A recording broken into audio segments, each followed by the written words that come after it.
जय श्री श्याम बच्चों, अगर आप सीए करना चाहते हो तो स्टेप नंबर 1 है कि आपको अपने आप को सीए फाउंडेशन कोर्स में रजिस्टर कराना होगा। पर सीए फाउंडेशन कोर्स में रजिस्टर कराना कब है और कैसे है? तो एक बहुत बड़ा मिथ है बच्चों के बीच में कि भैया 12th के बाद ही आप सीए कोर्स में रजिस्टर करा सकते हो।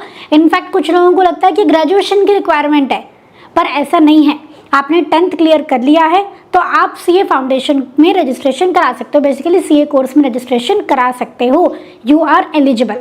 ठीक है, तो एक तो चीज़ ये क्लियर हो गई कि सीए फाउंडेशन कोर्स में रजिस्टर कब कराना है। अब हम देखेंगे कि पूरा प्रोसेस क्या रहने वाला है सीए फाउंडेशन कोर्स में रजिस्ट्रेशन कराने का। राइट, थोड़ा सा कॉम्प्लिकेटेड प्रोसीजर है, 2 स्टेप्स हैं इसमें, तो इसलिए थोड़ा सा मुझे यहाँ पे अच्छे से आपको समझाना पड़ रहा है। ठीक, जैसे आप गूगल पे टाइप करोगे ICAISSP पोर्टल, ठीक है, तो ICAISSP पोर्टल लिख दोगे, सेल्फ सर्विस पोर्टल लिख दोगे तो आप इस पेज पे आ जाओगे। यहाँ पे आपका सीए फाउंडेशन का रजिस्ट्रेशन होगा, ICAI की वेबसाइट पे नहीं होगा। ठीक है, तो क्या लिखना है? ICAISSP।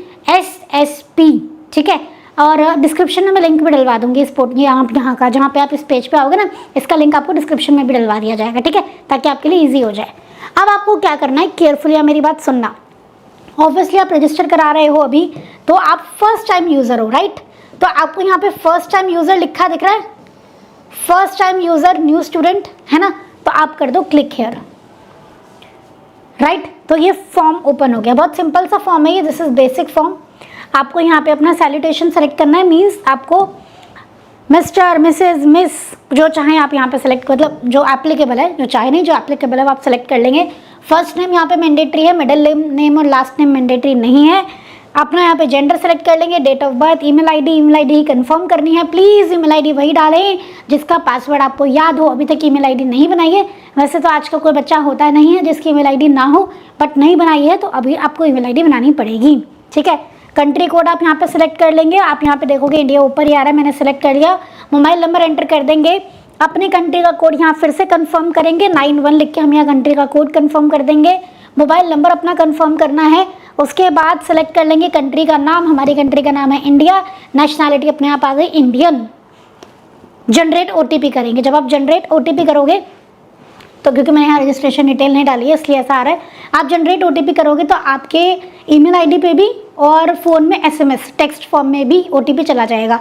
सेम ओटीपी जाएगा, कहीं से भी देख के आप यहाँ ओटीपी एंटर कर दोगे और वैलिडेट कर दोगे तो आपका यहाँ पे रजिस्ट्रेशन हो जाएगा। आपके पास आएगी मेल में एक आएगा लिंक टू कंफर्म योर मतलब रजिस्ट्रेशन, राइट? तो मतलब लिंक टू एक्टिवेट कह सकते हो, ये पोर्टल एक्टिवेट हो जाएगा आपके लिए, रजिस्ट्रेशन फॉर्म एक्टिवेट हो जाएगा। उस लिंक पे आप क्लिक कर देंगे तो आपके लिए रजिस्ट्रेशन फॉर्म एक्टिवेट हो जाएगा। एंड साथ के साथ आपके पास एक और मेल आएगी जिसमें आपका लॉगिन आईडी और पासवर्ड होगा। तो वो लॉगिन आईडी पासवर्ड से इसमें दोबारा हमें क्या करना पड़ेगा, लॉगिन करना पड़ेगा। जो वो लिंक आएगा उस लिंक पे आप क्लिक करोगे ना, और लॉगिन आईडी पासवर्ड से वहीं पे आपको लॉगिन करने का भी ऑप्शन आ रहा होगा। फिर एक्चुअली में आपका रजिस्ट्रेशन फॉर्म स्टार्ट होगा। राइट, तो मैं आपको दिखाती हूँ। जब आप लॉगिन करेंगे अपनी ईमेल आईडी, जो भी आपके पास ईमेल आईडी पे आया होगा, डिटेल्स, लॉगिन आईडी, पासवर्ड दोनों चीज़ आई होंगी, तो आपको ये पेज दिखेगा यहाँ पे। ठीक है, देखिए बेसिकली आपके पास एक एप्लीकेंट आईडी आई होगी। अभी रजिस्ट्रेशन नंबर नहीं आया होगा ICAI का, एक एप्लीकेंट आईडी आई होगी जिससे आप अपना रजिस्ट्रेशन यहाँ पे करवा सकते हो। अब हमें क्या करना है, यहाँ आके बच्चे हो जाते हैं कन्फ्यूज, क्योंकि बहुत सारी चीज़ें हैं। ठीक है, आपको exam function post examination service पे नहीं जाना है, आपको अप्लाई फॉर सीए कोर्स पे जाना है। ठीक है, और उसके बाद ध्यान से देखेंगे आप, कोर्स रजिस्ट्रेशन पे आ गए। उसके बाद अप्लाई फॉर फाउंडेशन कोर्स। अगर आप 10th की बात कर रहे हो, 12th की बात कर रहे हो तो अप्लाई फॉर फाउंडेशन कोर्स। और अगर कोई बच्चा, ये जो न्यू डायरेक्ट एंट्री है वाला किसके लिए, इंटरमीडिएट के लिए। अगर आप ग्रेजुएशन के बाद इंटरमीडिएट में आ रहे हो डायरेक्ट एंट्री रूट के थ्रू, ये उसके लिए है। ठीक है, अभी हम अपने फाउंडेशन रजिस्ट्रेशन की बात कर रहे हैं, तो एप्लीकेशन फॉर फाउंडेशन रजिस्ट्रेशन हमने क्लिक कर लिया तो हमारा फॉर्म यहाँ पे ओपन हो जाएगा। Please wait for a second, क्योंकि थोड़ा सा लेंथी फॉर्म होता है, ओपन होने में टाइम लगता है। बेसिक डिटेल्स है यहाँ पे, पर्सनल डिटेल्स। आपका रजिस्ट्रेशन नंबर यहाँ पे ऑटोमेटिकली आ गया।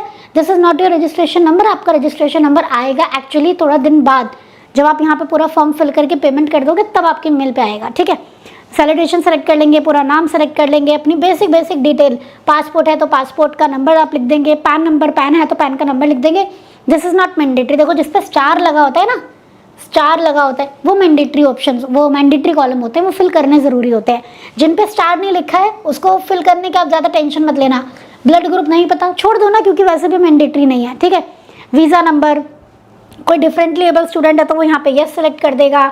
ICAI के एम्प्लॉय के बच्चे हो तो आप यस सेलेक्ट कर देना, ठीक है। या ICAI के मेंबर जो डिसीज हो चुके हैं, जिनकी डेथ हो चुकी है, उनके बच्चे हो तो आप यहाँ पे सेलेक्ट कर देंगे, ठीक है।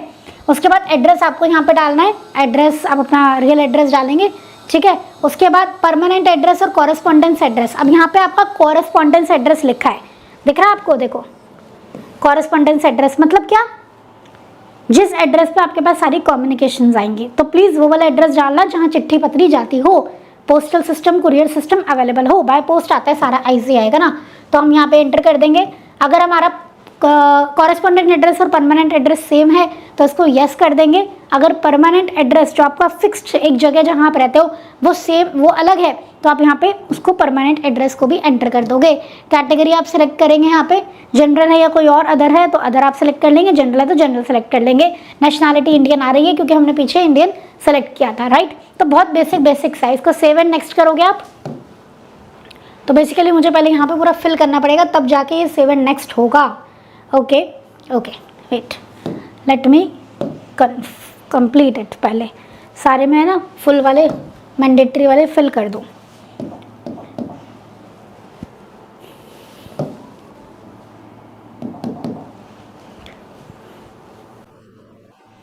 ठीक है जी, कॉरेस्पॉन्डेंस एड्रेस।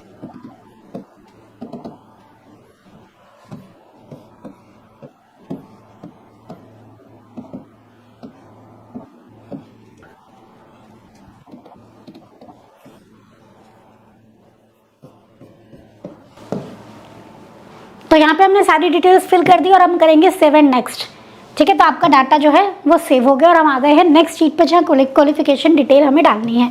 तो क्वालिफिकेशन डिटेल में आपसे क्या क्या पूछा है, ध्यान से सुनो। आपसे क्लास 10th की मैंडेटरी डिटेल पूछी है, क्लास 12th की मैंडेटरी नहीं है, स्टार नहीं लगा हुआ, तो क्लास, इसका मतलब क्या है, प्रूव हो गया ना कि क्लास 10th के बाद आप रजिस्ट्रेशन करा सकते हो, 12th की डिटेल्स की जरूरत नहीं है। तो यहाँ पे अपना क्लास 10th आप पास कर चुके हो तो रोल नंबर डाल देंगे, जो भी एडमिट कार्ड था उसका रोल नंबर। CBSE बोर्ड से किया है, कौन से बोर्ड से किया है, बहुत सारे बोर्ड है वो आप सेलेक्ट कर दोगे। Month and year of examination, March में जनरल एग्जाम होते हैं तो मार्च, और जो भी आपका ईयर है वो आप सेलेक्ट कर देना है। अवेट हो गया कि पास हो गया, ऑब्वियसली पास ऑटोमेटिक, मतलब आपको सेलेक्ट नहीं करना है, 10th तो पास मैंडेटरी है ना, तो पास लिखा आ रहा है, अपने मार्क्स की डिटेल डाल देंगे, परसेंटेज कैलकुलेट हो जाएगी, ठीक है। तो हम यहाँ पे कुछ भी डिटेल्स एक बार मैं आपको एंटर करके दिखा देती हूँ।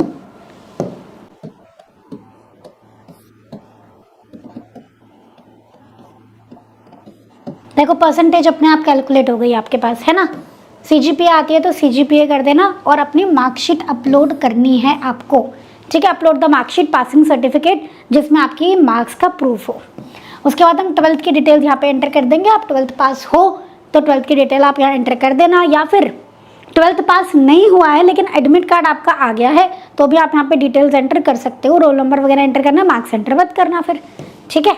चलिए उसके बाद अगर आप ग्रेजुएशन के बाद आ रहे हो, ग्रेजुएशन के बाद भी तो फाउंडेशन कर सकते हैं ना हम, तो अंडर ग्रेजुएशन ग्रेजुएट हो तो आप उसकी डिटेल भी यहाँ पे डाल दोगे। रिजल्ट आ गया है कि अभी आना बाकी है। Medium of study please be careful, यहाँ पे इंग्लिश है तो इंग्लिश, हिंदी है तो हिंदी, केयरफुली सेलेक्ट करना। गलती से हिंदी सेलेक्ट कर लिया तो गड़बड़ हो जाएगी, ठीक है।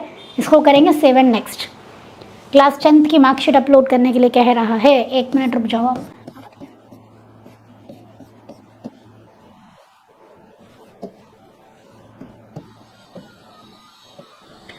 तो आप सारी डिटेल एंटर कर दोगे, मार्कशीट भी मैंने अपलोड कर दी है। उसके बाद हम आएंगे नीचे स्क्रॉल करेंगे, सेव एंड नेक्स्ट कर देंगे। आपका ए डाटा भी सेव हो गया। तो बहुत बेसिक फॉर्म है, मतलब लेंदी है बट इतना कोई बहुत ज़्यादा कुछ अलग नहीं पूछा है। अब यहाँ पे आपको अपने डॉक्यूमेंट्स अपलोड करना है, जैसे फोटो हो गया, सिग्नेचर हो गया, क्लास 10th की मार्कशीट हो गया, ठीक है। आ जाओ जी, रिसेंट पासपोर्ट साइज फोटोग्राफ, यहाँ पे एक तो क्लिक करना, ये सारी फोटो की रिक्वायरमेंट है।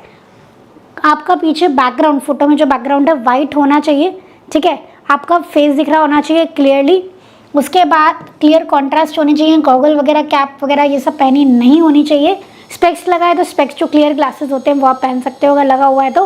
वाइट होना चाहिए एकदम बैकग्राउंड जो है, और फ्लैश यूज़ हुई है तो आपके आईज़ में उसकी चमक नहीं आ रही हो, ऐसा भी ध्यान रखना है आपको। सेल्फीज़ नहीं चलेगी, प्रॉपर फ़ोटो खिंचवा के ही इस पर अपलोड करनी है।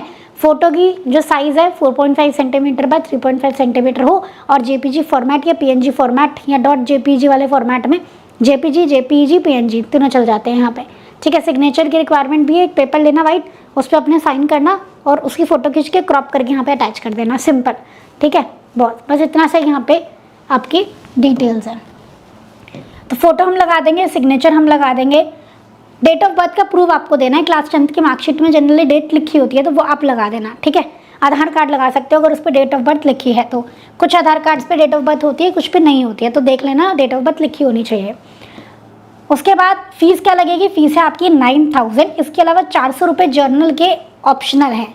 अगर आप जर्नल लेना चाहते हो, सब्सक्रिप्शन फॉर मेंबर्स जर्नल पे क्लिक कर देना, आप दिख रहा है आपको सब्सक्रिप्शन फॉर मेंबर जर्नल, तो आपके यहाँ पे 9400 फीस हो गई है। अगर मैं इसको अनटिक कर दूंगी तो 9000 फीस हो गई है, ठीक है। इसको हम इसको अब हम क्या करेंगे, पे कर देंगे। मैंने अपलोड नहीं किए डॉक्यूमेंट, इसलिए सबमिट बटन हाईलाइट नहीं हो रहा है। जब आप डॉक्यूमेंट्स अपलोड कर दोगे सबमिट बटन हाईलाइट हो जाएगा, पेमेंट कर देंगे आप यूजुअली जैसे भी आप पेमेंट करते हैं, debit card, credit card, net banking, जैसा भी फैसिलिटी आपके पास अवेलेबल है आप पेमेंट कर दोगे। प्लीज़ जब पेमेंट हो रहा हो तो स्क्रीन को छेड़े नहीं, स्क्रीन को टच नहीं करें, बिल्कुल भी मूव ना करें जब तक कंफर्मेशन का मैसेज स्क्रीन पे डिस्प्ले ना हो जाए, ठीक है। बहुत ही कॉमन प्रॉब्लम है, बच्चे सोचते हैं सिस्टम हैंग हो गया और वो माउस हिला देते हैं या फिर पेज चेंज कर देते हैं या बैक पर क्लिक कर देते हैं तो गड़बड़ हो जाती है, ठीक है। तो प्लीज़ कुछ मत करना, अपने आप कंफर्मेशन का मैसेज आएगा, ईमेल आएगा, ठीक है। और यहाँ पे आपका रजिस्ट्रेशन प्रोसेस कंप्लीट हो जाएगा, अब आपका काम खत्म। अब इंस्टीट्यूट की तरफ से आपके पास मेल आएगी जहाँ पे आपका रजिस्ट्रेशन नंबर वगैरह लिखा होगा।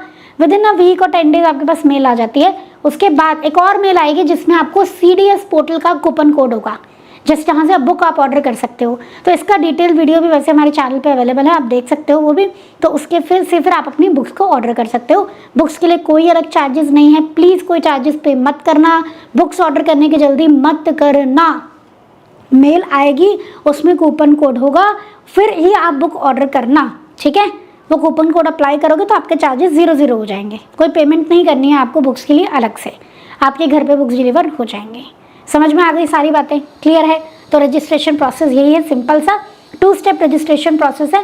पहले बेसिक डिटेल डाल के अपने आप को वेरीफाई करना है, ईमेल आईडीज़ को वेरीफाई करना है।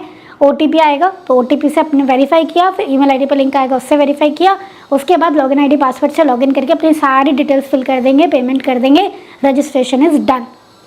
रजिस्ट्रेशन सक्सेसफुली डन वगैरह ये सब लिखा आना चाहिए स्क्रीन पे, तभी आप अपने सिस्टम को बंद करोगे, वरना सिस्टम को बंद नहीं करोगे, ठीक है ना। चलिए, बाकी आपको कोई भी इन्फॉर्मेशन चाहिए regarding registration process, regarding books ordering, अगर आप कहीं भी अटकते हो, कोई दिक्कत आती है तो आप हमारे हेल्पलाइन नंबर 8888880402 पे कांटेक्ट कर लेंगे तो आपको हेल्प मिल जाएगी। या फिर डायरेक्टली आप हमारी वेबसाइट पर जाओगे ना तो वहाँ पे भी आपको साइड में इंक्वायरी फॉर्म दिखता है, अगर आप वो फिल कर दोगे www.escholars.in पे जाके इंक्वायरी फॉर्म फिल कर दोगे, जो भी आपकी क्वेरी होगी वो आपको रिजॉल्व कर दी जाएगी, आपके पास रिप्लाई आ जाएगा, ठीक है। तो आई होप ये रजिस्ट्रेशन प्रोसेस समझ में आ गया है, तो इसको लाइक कर देना, अपने फ्रेंड्स के साथ भी शेयर कर देना, क्योंकि कहीं पे भी ऐसा डिटेल्ड वीडियो अवेलेबल नहीं होता है बच्चों के पास, आधी अधूरी इन्फॉर्मेशन होती है, फिर बच्चा गड़बड़ कर देता है।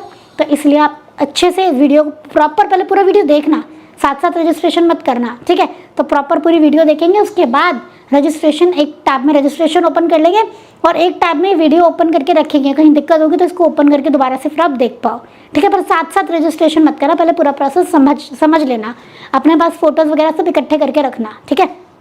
चलिए, तो आज का वीडियो मैं यहीं पे एंड करती हूँ। आई होप ये यूज़फुल लगा होगा। चैट बॉक्स में ज़रूर बताना कि आपको ये वीडियो यूज़फुल लगा है कि नहीं, ठीक है।